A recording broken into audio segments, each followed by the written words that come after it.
Bonjour à tous, bienvenue au 4e épisode du podcast des Géants du couvre-plancher. On prend le plancher. Je me nomme Francis-Luc Arbeck, propriétaire des Géants du couvre-plancher, avec mon partenaire Alexandre Grenier. Salut Alex. Salut Francis. Aujourd'hui, on prend le plancher avec Pierre-Philippe Guérette de Centura. Ça tombe bien, Centura, commanditaire de ce 4e épisode du podcast. Salut Pierre-Philippe. Salut les gars, content d'être là. Merci de l'invitation. Merci d'avoir accepté, c'est le fun que tu sois là. Fait que Pierre-Philippe, parle-nous de Centura. Yes, Centura, une compagnie canadienne, une compagnie qui va fêter ses 100 ans en 2029, donc établie, fondée en 1929, fondée à Toronto, 1929, rachetée par la famille Cowie en 1942, donc les propriétaires actuels. OK. Monsieur Don Cowie, qui a racheté ça, puis ça s'appelait pas Centura à l'origine, ça s'appelait Central Supply Company. Okay. Donc, puis c'était pas un distributeur de couvre-plancher, c'est un distributeur de briques, mortiers, de produits de composite. Fait que, puis ça a été ça pendant plusieurs années. Ils ont intégré le revêtement de murs et de sol au fil des ans.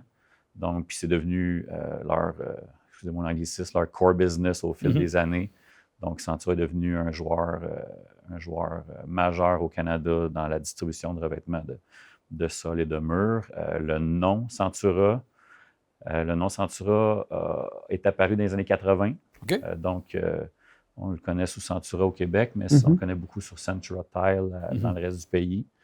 Donc, dans les années 80, Central Supply ne faisait plus vraiment de sens avec ce qu'il faisait. Puis c'est un nom bilingue, on va dire, Centura. Tu n'as pas de supply, tu n'as pas de compagnie. Fait que, il y a eu ce changement-là. Aujourd'hui, le Centura au Québec a débuté en 1900, ça va faire 60 ans l'année prochaine, en 1966. Donc, voilà, on est bien établi à travers le pays. Au fil des années, la famille Cowie a ouvert 13 succursales totales au Canada. Donc, on couvre pas mal tous les 4 coins du pays. Puis voilà, on vend, oui, la céramique, puis c'est un beau coin que vous avez ici. On est entouré de nos produits. Donc oui, c'est une grosse partie de notre chiffre d'affaires, mais c'est bien plus que ça. Là. On vend plusieurs catégories de produits. Vinyle, essentiellement, tapis, à peu près tout sauf du bois franc. Tout est un grand mot, là, parce que il y a beaucoup de produits à tous les ans, tous les mois qui font leur apparition dans le marché. Mais, la majorité des catégories de produits là, qu'on connaît. Là, donc aujourd'hui, c'est M. Brian Cowie qui est le deuxième génération depuis le rachat de la compagnie en 1942. Donc, distributeur, on s'amuse. Distributeurs qui sont créneaux et beaucoup les marchands, les détaillants comme les Géants du couvre-plancher, qui est un excellent client pour Centura. Puis au fil du temps, bien, on a étendu ça avec d'autres volets commerciaux ou autres. Mais cette histoire. Bureau, salle de monte à Montréal. Au Québec, moi je m'occupe du Québec. Donc on a un centre d'un point de service dans la ville de Québec, puis à Montréal, à Ville-Saint-Laurent. Tout nouveau à Québec aussi, hein, tu me disais. À Québec, on est établi depuis le même moment, les années 60. Oui, mais les années 60. Le bâtiment, on a déménagé, on a construit en 2017, ouvert en 2018, puis on vient de faire un agrandissement d'entrepôt de 45 000 pieds carrés d'entrepôt seulement. Fait qu'on a un bel avancement, puis ça va dégorger nos opérations pour la Ville de Québec. Puis évidemment, le but est d'étendre les ventes. Tant mieux. Puis, une belle idée de Centura. Mais toi, mettons, là, toi, Pépé, là, tu viens d'où? Puis, c'est quoi ton rôle, toi, là-dedans? Pépé, c'est un gars de Drummondville. Je viens d'une famille d'entrepreneurs. Originalement, je viens pas du domaine de couvre-plancher, je viens du domaine de la machinerie à bois. OK. Yep. Fait que mon père a repris une des entreprises familiales, qui est la compagnie Générale. Donc, un manufacturier puis un importateur de machinerie à bois. Je suis sorti de l'université, j'ai toujours travaillé là jusqu'à temps de quitter pour Centura, mais Travaillé à temps plein en finissant l'université. Le pourquoi que je ne suis pas devenu la troisième génération, j'ai toujours travaillé pour ça. Longue histoire courte, 2008, crise financière. Les ventes américaines ont pratiquement été tombées à zéro. Donc, il y a eu des décisions à prendre, restructuration dans une des 2 divisions. Mon père avait un partner, puis il n'y avait pas nécessairement la même vision de comment restructurer l'entreprise. Donc, au même moment, il y a eu des intérêts chinois qui sont arrivés pour acheter l'entreprise, puis ils ont décidé de vendre. Oui, exactement. J'avais 30 ans. Je pense que j'étais prêt pour reprendre la relève, mais le partner, mon père, était plus jeune, puis il n'était pas... Un gros deuil pour toi ou ça? Hey, sérieux, c'est drôle que tu dises ça. Ça a été un deuil. Ça a été vraiment... tu sais, bien des affaires que tu peux passer par-dessus, mais depuis que tu es haut comme ça, là, tu travailles dans l'usine avec tes peut-être futurs employés. C'est ce que je travaillais pour.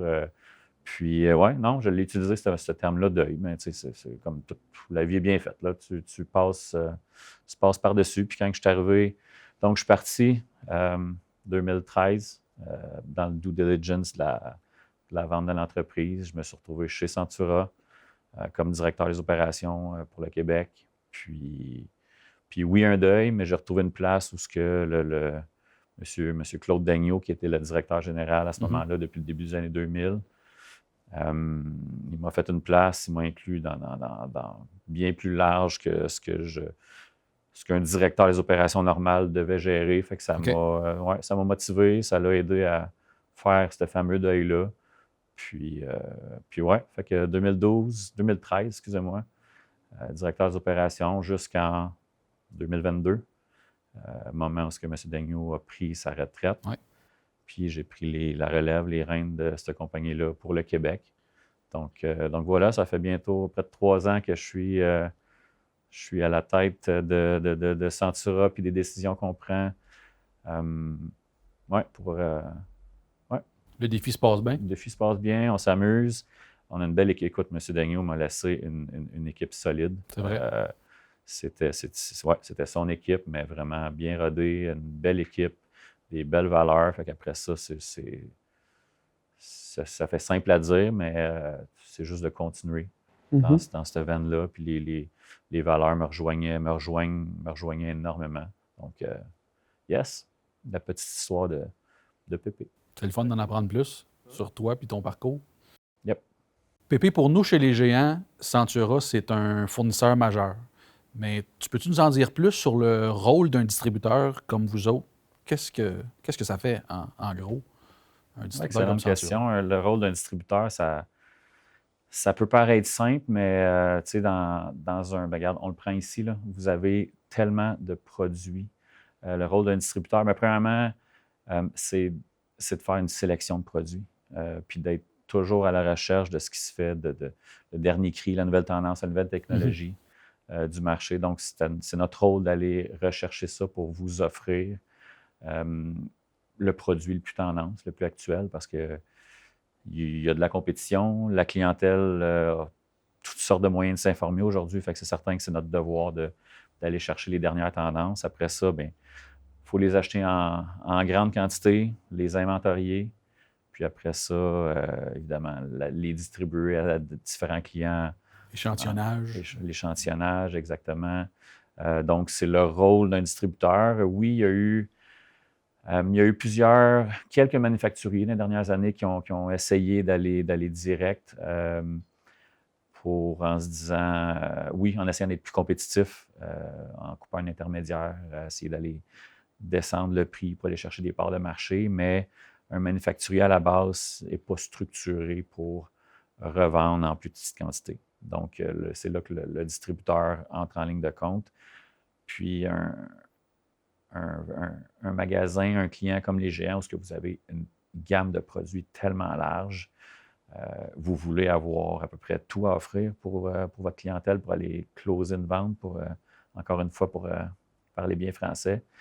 Vous n'êtes pas capable de stocker au conteneur tout ce que vous avez. Donc, vous voulez avoir une gamme large, puis nous autres, on est là pour offrir une portion de votre gamme, mais qu'on qu'on achète au conteneur. Puis, donc, voilà le rôle d'un distributeur. Donc, c'est un peu la chaîne standard. Est-ce que ça va être comme ça pendant encore plusieurs dizaines d'années? Seul l'avenir nous le dira, mais pour le moment, puis surtout dans un territoire comme le Canada puis le Québec, où c'est tellement un territoire vaste, on a besoin. On a besoin d'avoir une chaîne d'approvisionnement, je ne veux pas dire à l'ancienne, une chaîne d'approvisionnement avec différents niveaux. Classique, Le classique, exactement. Parce qu'on veut offrir dans des territoires éloignés, même dans des territoires moins éloignés, on va offrir une gamme vague, large, puis de là, puis tu sais, inventorier à votre niveau, c'est des coûts, c'est de l'espace, c'est de la logistique. Donc, on a chacun notre spécialité, puis nous, c'est de trouver les tendances, acheter en gros, puis être prête pour... puis tu sais, c'est un marché de tendance, ça fait qu'on... C'est un hit and miss. Des fois, on choisit une collection qui va être winner pendant 10 ans, mais la majorité du temps, les tendances changent rapidement, puis on se retrouve à liquider quelque chose en dedans d'un an ou deux, puis on repart. Ouais, puis, c'est toujours à recommencer. À petite échelle, c'est pareil pour nous autres. Là, on a, mettons, tout près d'une centaine de céramiques en stock qu'on stocke à grande quantité, mais on a 4000 panneaux de céramique qu'on peut vendre à la commande, comme je suis un distributeur chez Centura. Fait que... Exactement. Puis, quand ce que vous décidez de proposer, mais pas inventorier, bien, nous autres, on l'a. Exact. Puis, vous pouvez venir, à la limite, chercher ça. Je ne veux pas mettre de pression, mais l'après-midi même ou le lendemain. Là. Donc, c'est là où la recette du distributeur puis d'une entité comme les géants, c'est un partenariat qu'on a ensemble et qui fonctionne bien. D'où ce qu'on disait tantôt de la classique chaîne d'approvisionnement. Là. Exactement. Ça rend facile. Les produits, pour un peu continuer ce que tu disais, les produits qu'on tient en stock sont disponibles là tout de suite, mais les produits que vous tenez en stock, bien, c'est facile pour nous d'aller en chercher. On les a rapidement. On n'a pas besoin de les stocker pour... c'est notre rôle de les avoir. C'est notre rôle de vous les remettre rapidement quand vous venez les chercher, évidemment. Le plus juste possible. Pas se tromper, pas faire d'erreur. C'est le nerf de la guerre en termes de qualité de service. Puis après ça, faire le suivi jusqu'au moment où le produit est installé chez le client. Exactement. Puis tu parlais tantôt là, de faire des achats, de la sélection de produits. C'est où ce que vous approvisionnez en général? Tu sais, je sais que la céramique, ça peut venir de partout. Puis les produits de pose, ces choses-là, ça vient d'où tout ça, majoritairement? Écoute, ça vient d'un peu partout sur la planète, honnêtement. Il y a des manufacturiers locaux, il y en a plusieurs, québécois, canadiens. Mais en termes de, si on prend la céramique, les carreaux, par exemple, nos partenaires principaux sont vraiment en Italie et en Espagne. Donc, la forte majorité est là. Ensuite de ça, on peut pas négliger l'Asie, la Chine, en termes de rapport qualité-prix. C'est encore aujourd'hui dur à battre. Des pays comme la Turquie sont des très grands producteurs de céramique. Sinon, le Portugal, qui est originalement qui est un des premiers pays producteurs de céramique. En ce moment, on a une collection du Portugal, puis moins que tu en as, plus que la logistique est complexe. Fait que il y a un phénomène de circonstances qui fait en sorte qu'on n'achète plus beaucoup de ce pays-là. Même chose le Brésil. Le Brésil est un énorme producteur de céramique. Vu que c'est dans le même continent que nous, on a l'impression qu'il y a une proximité, mais c'est plus rapide commander quelque chose de Chine que du Brésil. Fait que la logistique fait en sorte souvent qu'on n'a pas de collection du Brésil en ce moment. Les États-Unis produisent des super produits. On n'en vend aucun au Québec. Il y a d'autres succursales à travers le pays. Ontario, plus précisément, qui en ont plusieurs. Bon, aujourd'hui, on se questionne un petit peu sur l'avenir de ce partenariat-là, mais nous, ce n'est pas une histoire de l'ère 2025 avec les Américains. C'est écoute, la logistique. La logistique, je vais prendre 2 secondes pour parler de ça. C'est vraiment le nerf de la guerre pour un distributeur.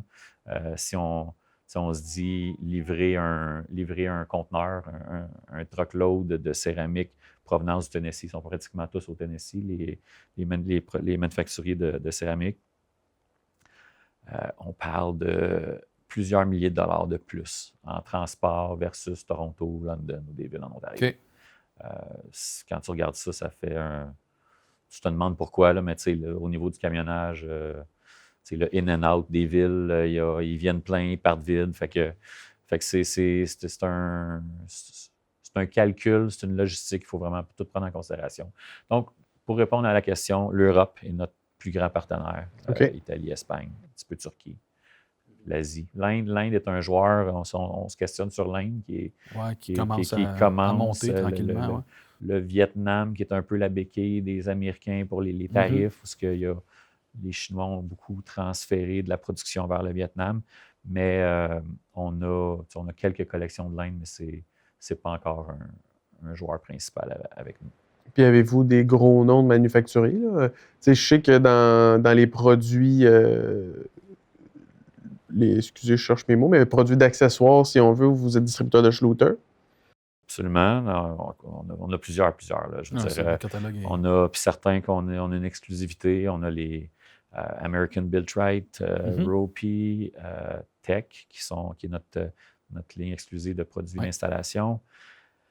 Target au résidentiel, Forbo au niveau commercial. Schluter, comme tu dis, qui est un partenaire majeur pour nous depuis plusieurs années. Outils accessoires, qui est un créneau qui est en expansion. Donc, les Ruby, les Raimondi, les Sigma de ce monde, j'en passe. Ouais. Beaucoup. Qu'est-ce que je pourrais dire? Au niveau la planchette de vinyle, qui est un incontournable, surtout quand tu es un joueur qui est actif au niveau commercial. Donc, nos partenaires en Asie sont super importants au niveau de la planchette, du SPC, du LVT, là que ça se passe, là. Ouais. Il y a d'autres pays qui en produisent. Les États-Unis en produisent.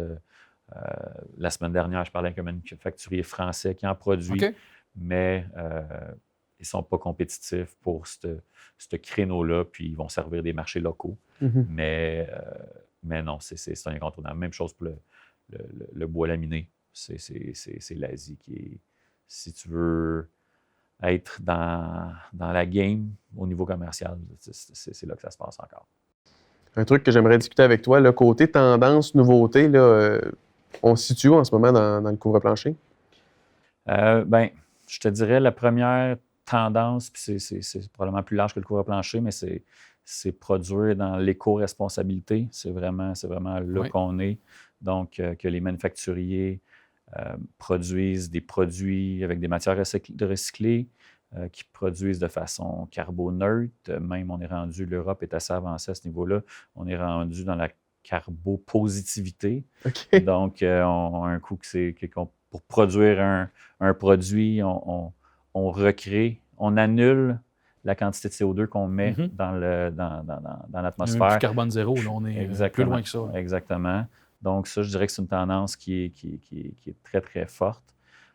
Sinon, la tendance, je vous dirais, puis là, je vais parler plus de porcelaine, de carreaux. Oui. C'est dans la continuité, dans le visuel. Fait que, je vais commencer par les formats. La grandeur, on ne se le cachera pas, ça continue d'augmenter. Le format 12-24, qui est encore très populaire, a été surpassé par le format 24-24. On a le format 24-24 jusqu'à un certain point rendu petit, donc on est dans le 30-30, 32-32. Le 24-48, comme on voit beaucoup autour de nous, prend une belle place. La clientèle a compris qu'on peut mettre des grands carreaux dans un plus petit espace. Ça donne un superbe effet, ça donne un effet wow. Mais je vais aller un petit peu plus loin, la continuité. Là, on parle de pavés, de tuiles de 2 cm de pavés extérieurs en porcelaine. On va parler des très grands formats, donc communément appelés les slabs, donc du 4 par 9, du 5 par 10 pieds. Puis on va maintenant jusqu'au comptoir, donc du 12 mm, du 20 mm en porcelaine. Fait que la tendance, je dirais une grande tendance, c'est dans la continuité où on va installer dans son salon, dans sa salle à manger, une tuile de, on va dire, 9 mm, qui est à peu près la moyenne, 8 à 9 mm d'un carreau standard. On continue ça vers l'extérieur avec un pavé 2 cm que, au toucher, c'est très, très antidérapant, mais au visuel, c'est le même visuel. C'est un imprimé digital, pareil comme un carreau normal. Après ça, les grands formats, les slabs, on peut installer ça en dosseret, en foyer, dans les douches. Donc, aucun joint, un effet qui va se rapprocher d'un effet de la pierre naturelle. Mhm. Puis, après ça, les comptoirs. On peut avoir même un comptoir d'un îlot avec le même visuel. Donc, là, c'est là que les designers d'intérieur vont rentrer en ligne de compte puis ils vont faire un mix qui va être visuellement selon ce que le client y recherche. Mhm. Mais on pourrait, à la limite, mettre le même effet visuel d'un bout à l'autre d'une maison. Donc, la majorité aujourd'hui, je dirais, des collections ont le 2cm pour l'extérieur, ont le très grand format, puis là, on commence à voir de plus en plus de comptoirs qui sont dans la même collection, qui ont le même visuel. Fait que je dirais que c'est une tendance qui est très, très forte en ce moment. OK. Sinon, les effets 3D, les effets texturés, tu sais, veut pas, on essaye d'imiter de quoi de naturel dans une porcelaine, dans un carreau. Donc, on ne le voit pas, mais ces collections-là qu'on voit là, ici, quand on y touche, les agrégats, les pierres, ils sont surélevés. Donc, au toucher, au visuel, quand on est debout, on regarde avec l'effet de la luminosité. Le but est la quête d'imiter une pierre naturelle sans avoir les inconvénients de la pierre naturelle. Donc, les tendances sont là. Un marbre, tu touches puis tu sens la veine qui creuse. Donc, avec les nouvelles technologies, les nouveaux fours, les nouvelles presses, ils peuvent faire ça. Donc, ça aussi, c'est une tendance très, très, très forte. Merci pour les tendances, Pierre-Philippe. C'était vraiment intéressant. On est déjà rendu au petit bout des questions rafales. Ça nous aide un petit peu à en apprendre plus sur Pépé. Fait que ça va être assez rapide. J'ai essayé de faire ça aussi. J'ai peur. Oui, j'espère. Non, c'est bien standard. Je sais que tu as déjà fait un petit ski. Mettons que tu as le choix, là, tu t'en vas dans les Rocheuses ou dans les Alpes? Écoute, je suis allé dans les Rocheuses à quelques reprises, jamais dans les Alpes. Je vais aller où la neige va être. Je vais dire les Alpes. OK. Encore là, tu as un choix à faire. Tu vas aller voir un show de musique ou du sport? C'est dur, mais je vais te dire le show de musique. OK. Ouais. Good. On revient dans la céramique. Tu as parlé de format tantôt. T'es-tu plus, mettons, carré 32-32 ou 24-48? Je vais y aller avec le carré simplement parce que c'est plus versatile en termes d'endroits où on peut l'installer. OK. Moi aussi, j'aime ça. On revient au sport. Là, c'est hockey ou football? OK. OK. Super. Puis, tu sais que tu te promènes un peu, mais ville ou campagne? Écoute, je pense que avec l'âge, on retourne vers la campagne. Je mentionnais Ginette Drummondville, pas loin de Saint-Hyacinthe, l'odeur de la campagne. Non, il faut répondre de la campagne. Ouais. OK. Mais je reste en ville. C'est correct. Mettons que tu aurais un dernier repas à manger. Tu vas voir quoi? Ça va être des fruits de mer. Fruits de mer, oui, OK. Ouais. Good. Puis, un autre choix de réponse, mettons, musique de ton adolescence ou plus actuelle? Écoute, quand tu te poses la question, tu reviens à tes racines. Je vais dire la musique de l'adolescence, oui. All right. Puis, avec tous les fournisseurs que tu as nommés là, à travers le monde, là, je sais que tu as déplacé un petit peu. T'es-tu plus, mettons, Allemagne ou Italie? Je sais que tu as fait ça, mais... Je vais dire l'Italie. L'Italie? Oui. Ouais, l'Italie, il y a un côté exotique à l'Italie, tant par la nourriture que par dur à expliquer. La vibe italienne est dure à battre. C'est un tout. Hein? Il y a toutes sortes de choses dans toutes sortes de régions. C'est vraiment impressionnant. Absolument. Ça fait le tour un peu des questions à rafale. Je te remercie beaucoup de ta participation. Yes. C'était vraiment le fun. Déjà fini? Déjà fini. Bon signe. Merci les gars. Merci beaucoup, beaucoup de l'invitation. Ça a été apprécié. Ça a été le fun. Merci à toi. Yes. Puis, on est chanceux aujourd'hui. On a quand même eu plusieurs informations importantes. On a appris sur l'histoire de Centura. Plusieurs choses, en fait, que je ne connaissais pas moi-même. On a appris un petit peu sur toi aussi. On a su c'était quoi, en fait, un distributeur de couvre-plancher, parce que c'est quand même un maillon important dans la chaîne de distribution pour se rendre au consommateur final.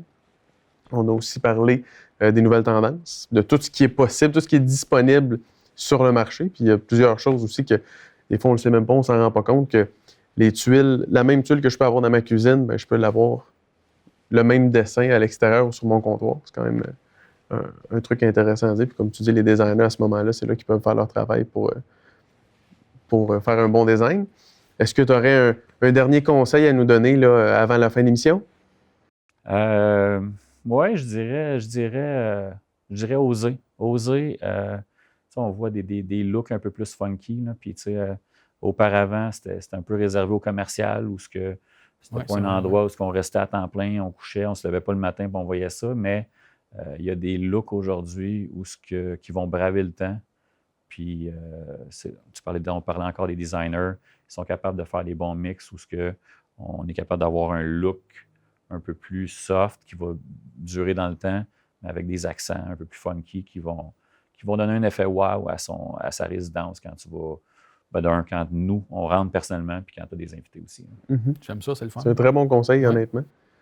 Merci encore d'avoir participé à l'émission. On est vraiment content de t'avoir eu. On a vraiment vu des choses, je trouve, différentes de ce qu'on a vu dans les derniers épisodes. Donc, merci. Tu avais plein d'autres choses à dire, fait qu'on va te réinviter. Oui, c'est ça. Prochain épisode. Merci les gars, c'était vraiment cool. Encore une fois, merci Pépé. On est présent sur tous les médias sociaux. Suivez-nous pour le prochain épisode. Vous avez un plan? On a les planchers, conseil inclus.